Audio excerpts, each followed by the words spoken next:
living abroad just like being on vacation? It's 2025, and I'm going to say, yes, it is. And I'm talking mainly to people who are retired, because obviously, if you're not retired, your life is not going to be like you're on vacation. But if you are retired, I think having a life where you're perpetually on vacation is definitely something to strive for. A few years ago, I made a couple of videos saying that life is not like a vacation, but I think I really made those videos because that's what people want to hear. They want to hear that, well, if you move to a different place, it's not going to be like you're on vacation all the time. And the bottom line is, yes, it can be. It doesn't have to be, but it doesn't mean it's that difficult to make your life feel like an eternal vacation. I mean, Mark and I, for the most part, feel like we have been on vacation for the last 4 or 5 years. And yes, we've been in different places, and no, we haven't been traveling a lot, but we've been basically living like we're on vacation, and I'll give you a couple of examples. The first would be the locations that we've chosen to live. Playa del Carmen, Mexico; Porto, Portugal; Lisbon, Portugal; Bangkok, Thailand; and now we're parked here in Da Nang for a few months, Da Nang, Vietnam. All of these places are vacation destinations, and coming from San Diego, California, we're used to living in vacation destinations, and we're also used to living in vacation destinations without going to a lot of touristy things in those places. In San Diego, I've never been to the Wild Animal Park. There's so many places in San Diego I've never been to for having lived there for most of my adult and childhood life. And it's the same thing for Mark. And even the places we lived in the United States, we've lived in Maui, Hawaii. We lived in New York City. Again, vacation destinations. So it's normal for us to live in vacation destinations. For us, when we go on vacation, we like to do a couple of different things.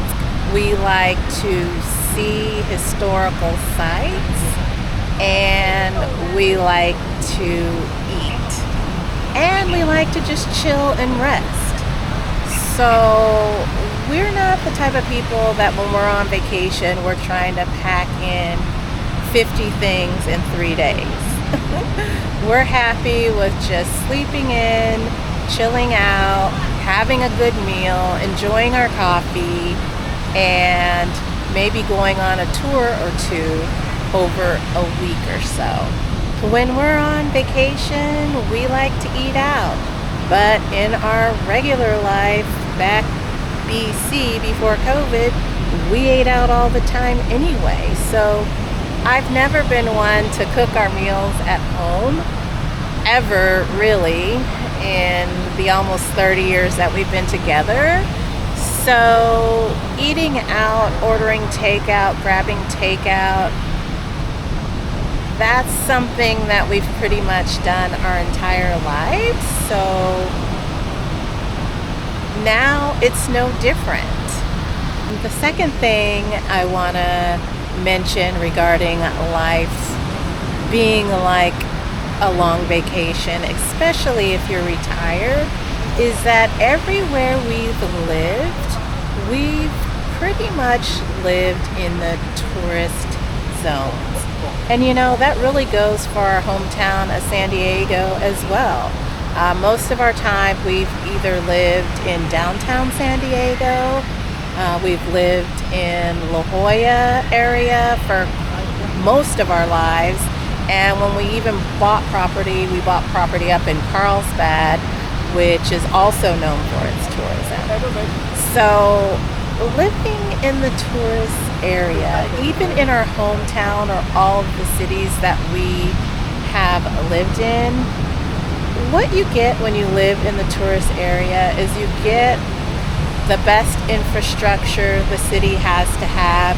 You get the variety of services. And even though those services are geared towards tourism, not all of them are geared towards tourism. Sure, you're going to have the restaurants that are mainly focused on tourism, but you're going to have many other restaurants, shops that are just dealing with everyday people who want that level of infrastructure and convenience in their everyday lives. And in many cities and countries that you go to, you're really only gonna find that in the main tourist areas. Now, I know a lot of people aren't gonna agree with me on this, and they're gonna be the people that say, well, you're living like a tourist. You're not getting out of your tourist bubble. You're not living like the locals. Yada, yada, yada, blah, blah, blah. Well, to that I have to say, there's nothing wrong with staying in a tourist bubble. What you're gonna find is the reason you fell in love with a place in the first place is because you visited it as a tourist. Being a tourist is not a bad thing. And people will say you're not getting an authentic experience. What exactly is an authentic experience? What's authentic to me may not be authentic to you. So I just think there's a lot of talk and a lot of justifications and a lot of judgments when people talk about not wanting to be in a tourist area or wanting to get away from the tourists. You know, we're all the tourists. And like I said, those tourism areas are going to be the most developed. They're going to have the best infrastructure, the best variety of options.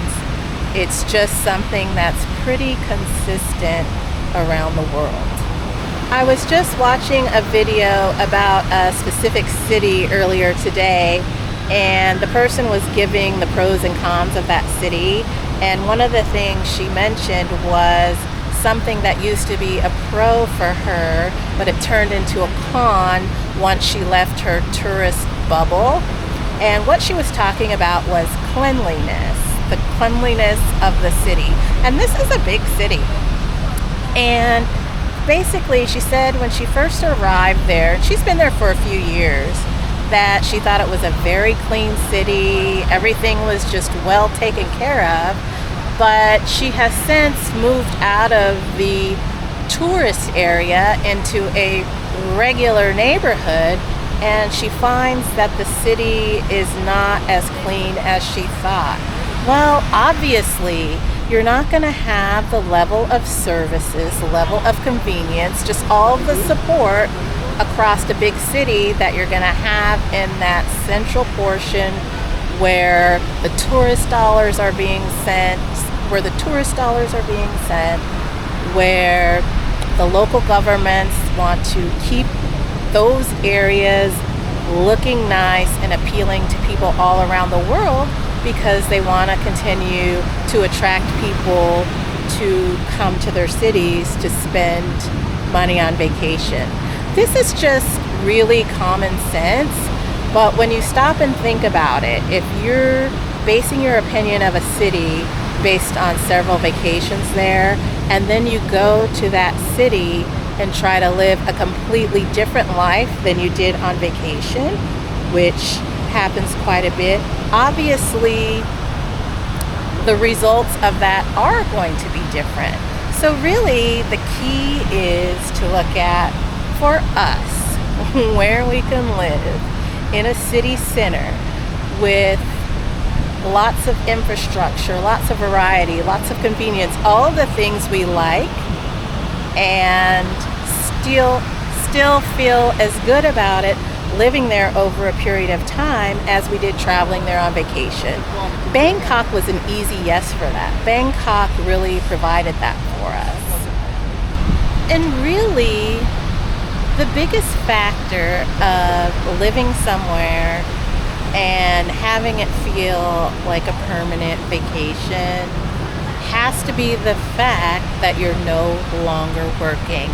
I don't care where you go. I don't care what kind of job or business you have. If you have obligations that require you to be at a certain place at a certain time, it's never going to feel like vacation because you're never going to be able to just break your routine or be spontaneous or do nothing and feel absolutely no guilt about it because you just don't have that obligation anymore. So that's the really priceless part of all of this. So yes,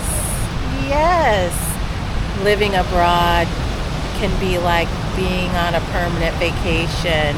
For those of you looking to move abroad, think about what attracts you to the idea. Think about why you want to live in the places that you want to live, and make sure that the reasons you're doing it are in line with reality. I think for us, if we would have thought hard about that, we would have never moved to Portugal. We had never, ever really thought about going on vacation to Portugal. Every time we researched it, we were just kind of meh. But we did end up going on a trip to Portugal with a trip combined to Morocco. But in retrospect, and we all know hindsight is 2020, it just makes sense that we didn't like living in Portugal because we never wanted to go there on a vacation. So let me know what you think about all this. I'm always interested in your thoughts on these topics.